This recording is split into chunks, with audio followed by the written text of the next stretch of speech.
Friends, welcome to Limba classes. तो कैसे हैं आप लोग? आई होप आप सब अच्छे होंगे। हम बात करेंगे इस वीडियो के अंदर एमए हिस्ट्री इग्नू की सेकेंड ईयर का जो पेपर है MHI 06 उस पेपर के बारे में, जिस पेपर का नाम है भारत में सामाजिक संरचनाओं का युगों से होता हुआ विकास। तो इस पेपर के अंदर क्या पढ़ते हैं कि जैसे जैसे कैसे मतलब स्टार्टिंग से पढ़ते हैं कि एनिशिएंट से लेके आगे तक बढ़ेंगे मेडाइवल वगैरह। तो और लास्ट में मॉडर्न हिस्ट्री तक पढ़ते हैं कि कैसे सोशल स्ट्रक्चर्स का चेंजेस हुए और उसके अकॉर्डिंग हमारे सोसाइटी में क्या चेंजेस आए, उससे रिलेटेड हम इस पेपर में पढ़ते हैं। बहुत ही अच्छा पेपर है, बहुत ही अच्छी चीज़ें पढ़ने को हमें मिलती है और बहुत ही ज़्यादा इजी पेपर है। तो आप इस पेपर को अच्छे से टैकल कर सकते हैं। इसमें जितना ज़्यादा स्कोर कर सकते हैं आप, उतना इजी है, उतना ही इजी है ज़्यादा स्कोर करना। तो थोड़ा सा एफर्ट डालोगे तो बहुत अच्छा आपके स्कोर होगा इस पेपर में। तो आइए हम देखते हैं, प्रीवियस ईयर पेपर का डिस्कशन करते हैं। तो इसमें कौन कौन से मतलब क्वेश्चन, किस टाइप के क्वेश्चंस आते हैं, हम क्या पढ़ना चाहिए, हम क्या पढ़ेंगे तो हमारे पेपर कंप्लीट होगा, कम से कम पढ़ने पे ज़्यादा से ज़्यादा नंबर कैसे लाएं, ये बताऊंगा मैं आपको इस वीडियो में। ठीक है, तो देखो जैसे मैंने बताया कि हर वीडियो में बताता हूँ कि एमए हिस्ट्री इग्नू में 2 सेक्शंस आते हैं, 5 क्वेश्चन करने होते हैं। एक सेक्शन में आपको 3 क्वेश्चन करने होते हैं, एक में आपको 2 करने होते हैं। ठीक है, 20-20 नंबर के क्वेश्चन होते हैं। छोटे क्वेश्चन भी होते हैं जिसमें आप जैसे 5th क्वेश्चन छोटा है तो इसमें से आप 2 क्वेश्चन कर सकते हो, ये 10-10 नंबर का एक है। तो मैं आपको बताता हूँ कि आपको क्या पढ़ना है इसमें। पहली बात तो जैसे हमने जब आपने एमए हिस्ट्री इग्नू के प्रीवियस ईयर जब आपने में पढ़ा होगा कि ये खाद्य उत्पादक वर्ग, नवपाषाण काल, पाषाण काल से रिलेटेड, फिर उसमें पूरा पाषाण आता है, मध्य पाषाण आता है और नवपाषाण आता है। तो उसके अंदर हमने देखा था कि मानव की उत्पत्ति कैसे हुई, मानव का विकास कैसे हुआ। तो उसी से रिलेटेड वीडियो है, मतलब उसी से रिलेटेड वीडियो मैंने अपलोड भी की है, आप देख सकते हो। उसी से रिलेटेड क्वेश्चन भी आते हैं, कुछ ज़्यादा तो है नहीं। आपको पता है कि वही हिस्ट्री है, हिस्ट्री में लिमिटेड टॉपिक है लेकिन बहुत सारा पढ़ना पड़ता है। लेकिन आप अगर स्मार्ट स्टडी करोगे तो बहुत ही अच्छे से आपका अच्छा स्कोर हो जाएगा। तो जैसे पहला क्वेश्चन आप देखो कि इसमें पूछा है, इसने कहा है कि प्रारंभिक खाद्य उत्पादक गांवों से संबंधित पूरा तात्विक प्रमाणों की चर्चा करें और उसके समाज की जो सामाजिक संरचना की व्याख्या करें। कि नवपाषाण काल वाला ही बताना है कि उसमें लोग कैसे रहते थे, ठीक है, अपना जीवन यापन कैसे करते थे। एक तरीके से एक पुरातात्विक प्रमाण जो मिले पहले तो वो बता देना, उससे रिलेटेड फिर समाज की सोशल स्ट्रक्चर क्या थी, किसान थे, चारागाह थे। जो नवपाषाण काल में क्या इंसान ने आग जलाना सीखा था, कैसे इंसान पहले कच्चे फल वगैरह खाता था, कच्चे मतलब जो भी मिल जाता था उसे, कंद मूल वगैरह, उससे जीवन यापन कर लेता था। ठीक है, तो उसका जो सोशल स्ट्रक्चर है, उसको रहता कैसे था और कैसे अपना जीवन यापन करता था, उससे रिलेटेड उसकी फैमिली वगैरह, उससे जितने भी आप सोशल चीज़ें हैं वो आप लिखोगे तो आपको इसके अंदर बहुत अच्छे मार्क्स मिलेंगे। आपने एमए हिस्ट्री अगर प्रीवियस ईयर में ये अगर आपने यूनिट कवर की थी तो आपका आराम से क्वेश्चन अच्छे से हो जाएगा। और सेकेंड ईयर में भी इससे रिलेटेड क्वेश्चन आते हैं, तो बहुत ही आसान क्वेश्चन है ये। सेकंड है, वैदिक ग्रंथों में पितृ का क्या महत्व है, वैदिक काल में किस प्रकार के संगोत्रीय संबंधों में जटिलता है। आपको मैं बताता हूँ, एक आप है ना जब पढ़ो ना तो अब ये विवाह टाइप होते हैं ना वो सारे पढ़ लेना। ठीक है, कि कैसे कैसे विवाह थे, अनुलोम प्रतिलोम वगैरह, जो भी विवाह से संबंधित जितने भी विवाह थे, और ये वैदिक से रिलेटेड जितनी आप चीज़ें पढ़ सकोगे तो उतना बेहतरीन है, क्योंकि विवाह से रिलेटेड क्वेश्चन आते ही आते हैं। ठीक है, एक बार ये छोड़ो, आपको तीसरा क्वेश्चन पढ़ते हैं। ये 6ठी शताब्दी ईसा पूर्व से 4ठी शताब्दी के मध्य श्रेणियों उदय की चर्चा करें। ये भी एक बार छोड़ो, आप सोचो कि आपको पहला क्वेश्चन आता है, आपको मैं इजी से इजी बता रहा हूँ कि कम से कम कैसे पढ़ना है। एक सामंतवाद क्वेश्चन जरूर पढ़ना है। सामंतवाद और नगरों के पतन के मध्य संबंध की चर्चा करें, इसके ऊपर मैंने वीडियो डाली है। आप वैसे प्रीवियस ईयर से रिलेटेड थी वो, आप लेकिन टॉपिक तो वही है ना, तो आप वो देख सकते हो, आपके बहुत अच्छे से कवर हो जाएगा सामंतवाद से रिलेटेड टॉपिक। तो दूसरा, क्योंकि प्रीवियस ईयर में मैंने ये पढ़ा है, आपने पढ़ा है, सभी ने पढ़ा है, एक तरीके से मैं बता रहा हूँ। तो आपने प्रीवियस ईयर में ये टॉपिक कवर किया है, तो आपको ऐसे नहीं है कि उसके अंदर कुछ ज़्यादा नया आ जाएगा, वही है चीज़, थोड़ा बहुत एडिशन होगा तो कोई बात नहीं, लेकिन वो वीडियो देखोगे तो आपका कवर हो जाएगा। तो मानो कि आपने पहला क्वेश्चन अटेम्प्ट किया और चौथा क्वेश्चन अटेम्प्ट किया, पांचवा क्वेश्चन मैं बता रहा हूँ कि छोटे छोटे क्वेश्चन अगर करोगे ना तो अच्छी बात है, क्योंकि उसमें आपको एक मतलब 2 पेज भर देना उसमें। ठीक है, जैसे इसमें लिखा 250 वर्ड्स लिखना है, तो 2 पेज भरोगे तो आपको बहुत मार्क्स आएंगे उसके अंदर। लेकिन आप इसमें एपिग्राफी वाला जो है ना, पूरा लेकिन छोटा क्वेश्चन भी आ सकता है, बड़ा क्वेश्चन भी आ सकता है, लेकिन बहुत इंपॉर्टेंट टॉपिक बनता है। तो आप है ना वैसे एडिशन रूप में से पढ़ लेना। ठीक है, ये पढ़ लेना। और बौद्ध धर्म का उद्भव, जी हाँ, ये क्वेश्चन आता है, मध्य तथा दक्षिण भारत में बौद्ध धर्म का उद्भव। तो बौद्ध धर्म हमें अच्छे से पढ़ना है कि कैसे बौद्ध धर्म का उदय हुआ, मतलब महात्मा बुद्ध से रिलेटेड, उसके जन्म से लेके, उनके जन्म से लेके उनकी सारी बातें देख लेना कि कैसे उन्होंने कहाँ कहाँ तपस्या की, क्या उन्होंने पहला उपदेश दिया, वो जो व्हीलर होता है उसका क्या मतलब होता है, महापरिनिर्वाण क्या होता है ना, और वहाँ पे स्तूप वगैरह, सांची स्तूप वगैरह सब चीज़ें आप पढ़ लेना। और कैसे इसका एक्सपेंशन हुआ बौद्ध धर्म का, जैसे हम आज भी बात करते हैं तो जैन धर्म आज इंडिया में है। आपको बहुत लोग मिलेंगे जो अपने नाम के पीछे जैन लगाते हैं, जो जैन धर्म से जुड़े हुए हैं, लेकिन बौद्ध धर्म भारत में इतना फल फूल क्यों नहीं पाया, क्योंकि इसका रीज़न है, आप पढ़ोगे आपको आराम से पता लगेगा। ये तो मैं ऐसे बता रहा हूँ, लेकिन ना बौद्ध धर्म से रिलेटेड जितना पढ़ सको पढ़ लेना, क्योंकि बौद्ध धर्म बहुत इजी है, बहुत इंटरेस्टिंग है। उनकी थ्योरीज क्या थी, क्या कहता था, दुख है, दुख का कारण है, दुख निवारण के मार्ग है, बहुत ही मतलब नेक्स्ट लेवल पे जाओगे आप पढ़ते पढ़ते, बहुत अच्छा लगेगा आपको, और ये पढ़ लेना, ठीक है।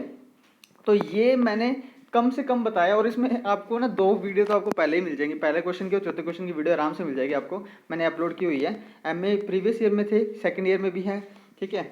तो ये देख सकते हो आप, और ये 5 क्वेश्चन में पूरा लेख वाला कर लेना, और ये बौद्ध धर्म करेंगे तो ये ईजिली हो जाएगा। और अभी देखो छोटे छोटे टॉपिक आप चाहो ना तो ये भी देख सकते हो, क्या जातियों का विस्तार क्या हुआ, फिर उपासना, खुद की नॉलेज कर रहे, नहीं तो आप एक बार रहने दो इसे, तो आपने पहले ही सेक्शन में अपने 3 क्वेश्चन हो गए हैं। जबकि पहला सेक्शन बहुत थोड़ा टफ माना जाता है सेकंड सेक्शन के बजाय, क्योंकि सेकंड सेक्शन बहुत ही ज़्यादा ईजी है। अब देखेंगे सेकंड सेक्शन की बात करते हैं। तो इसमें है ना, मैं आपको पहले बताता हूँ, आप ये देखो 8th क्वेश्चन, ठीक है, औपनिवेशिक काल, विदेशी प्रवर्तन के संदर्भ में ग्रामीण शहरी गतिशीलता पर एक निबंध लिखिए, ठीक है। और 7वां क्वेश्चन देखो, 18वीं शताब्दी के समाज की प्रकृति का आलोचनात्मक परीक्षण कीजिए।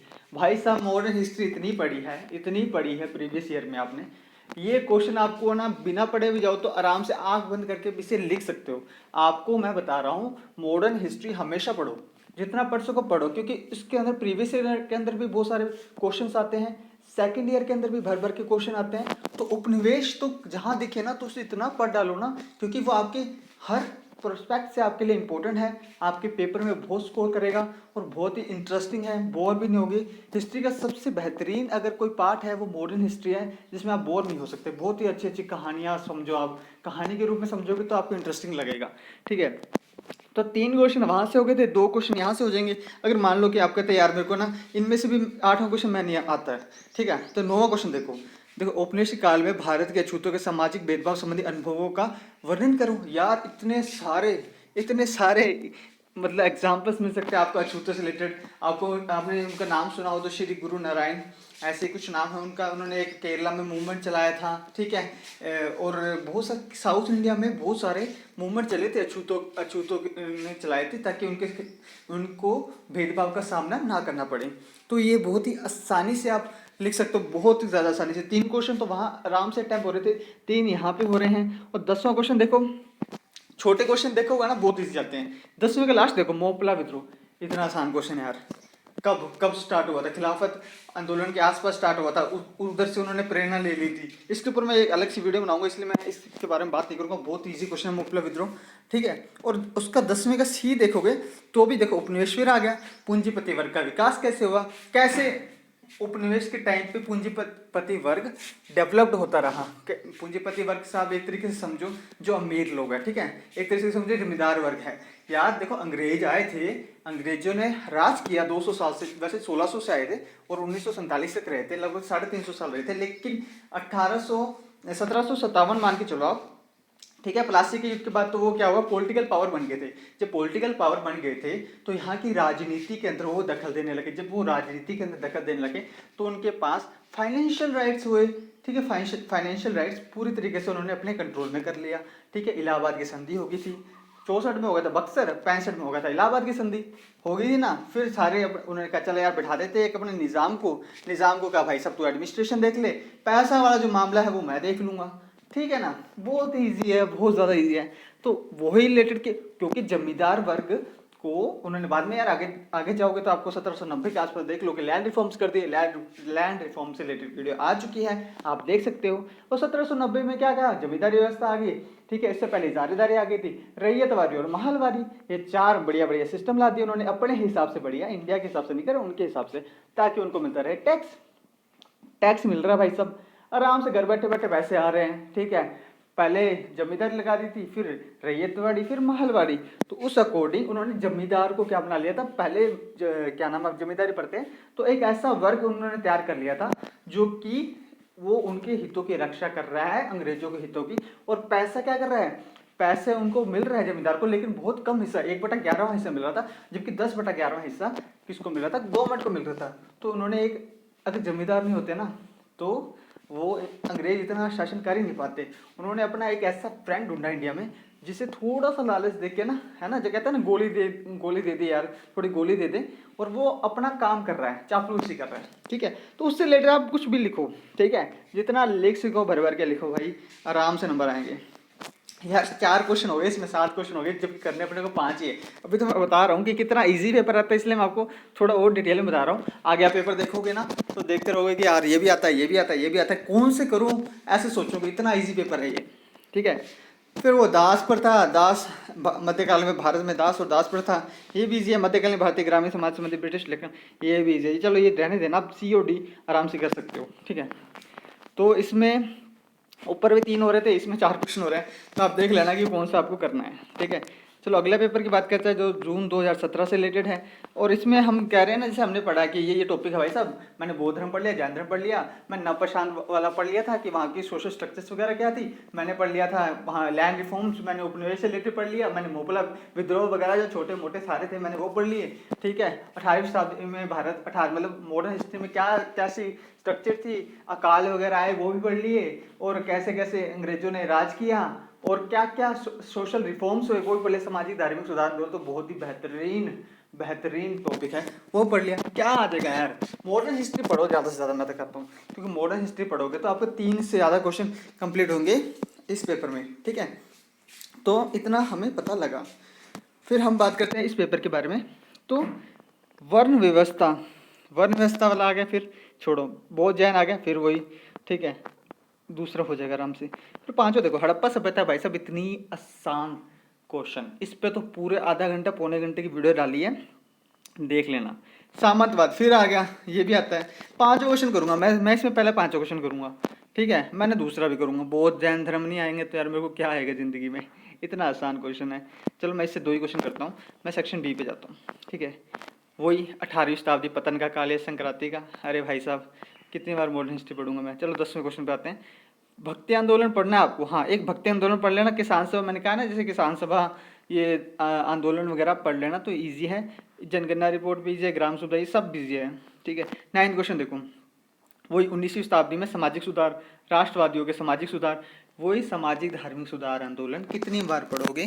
पहले 2 क्वेश्चन वहाँ से मैंने कर लिए थे फर्स्ट सेक्शन से, फिर मैं सेकंड सेक्शन में 9वां करूँगा और 10वां करूँगा, ठीक है।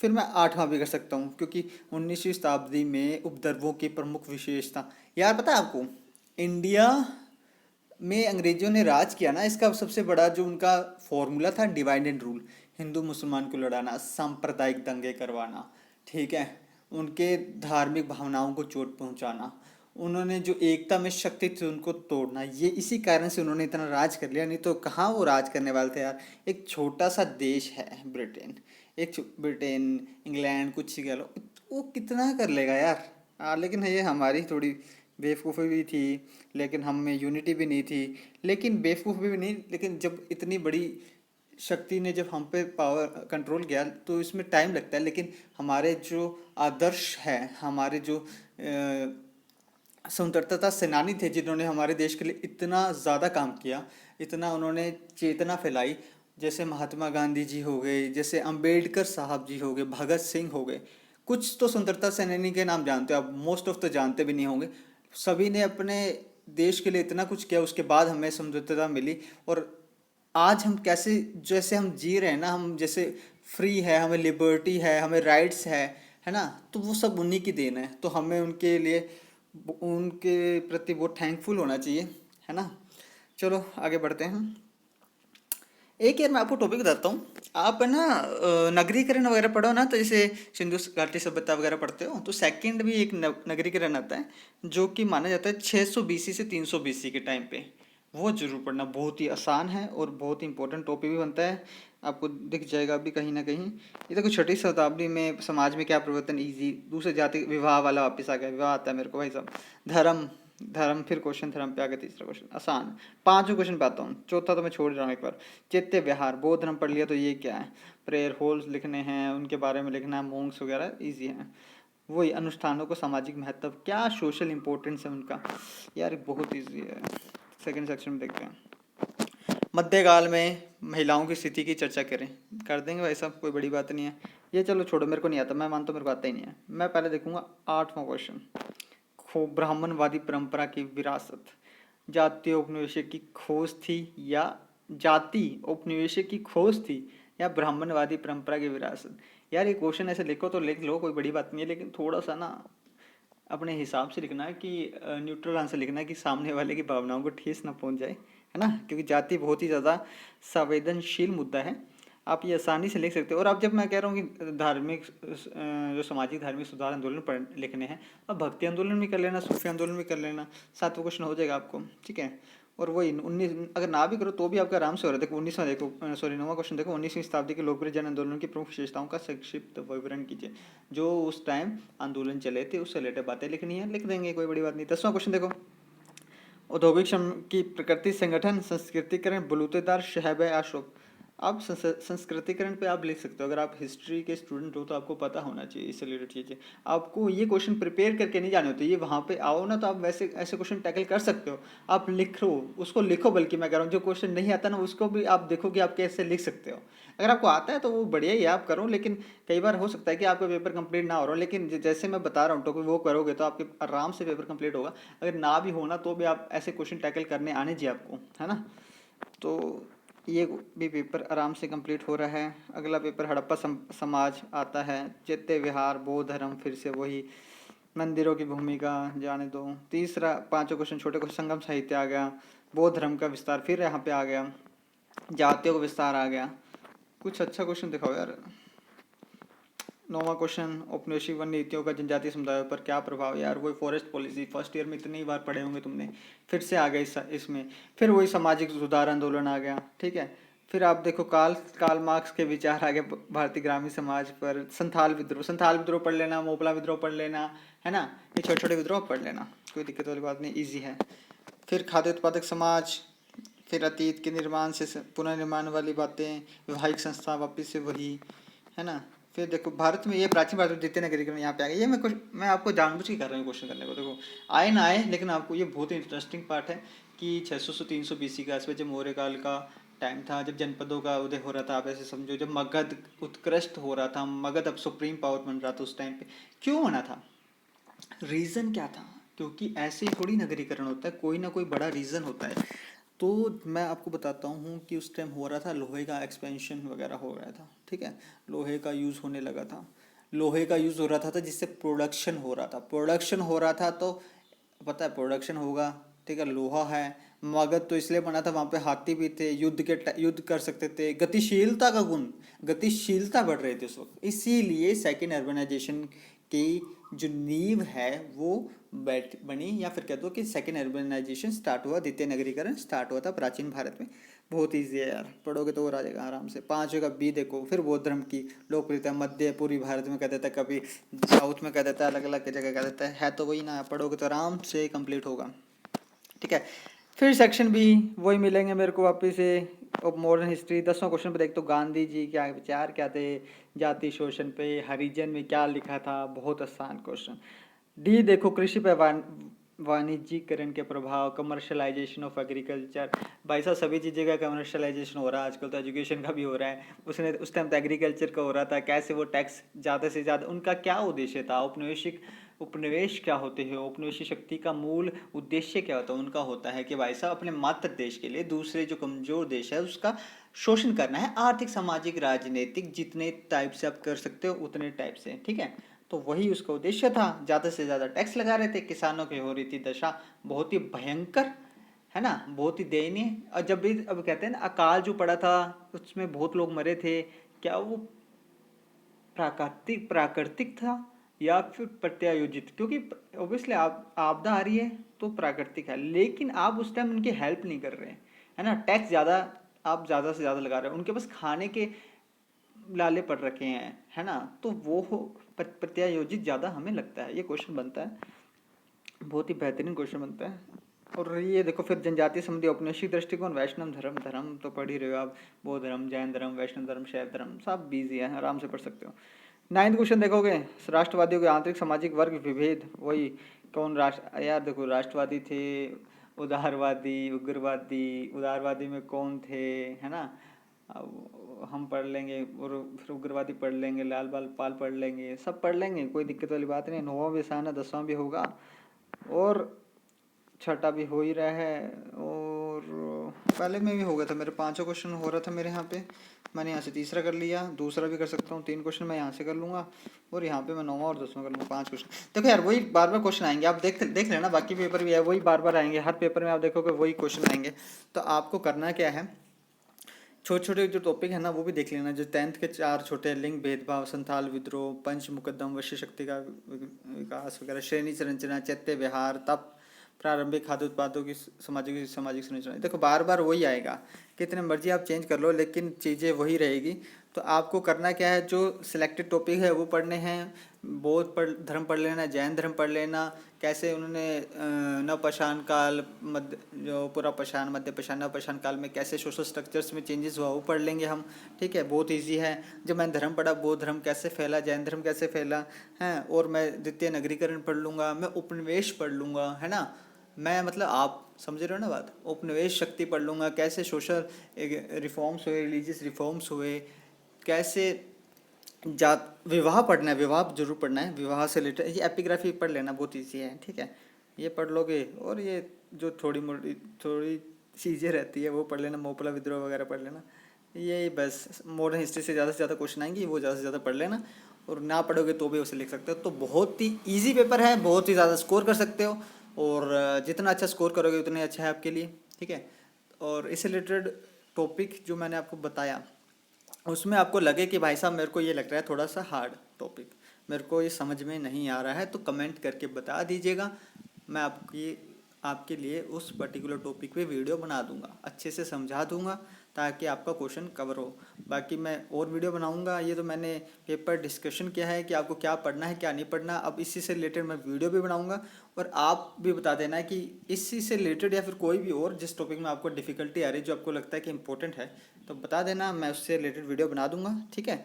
सो इस वीडियो में इतना ही, थैंक यू सो मच।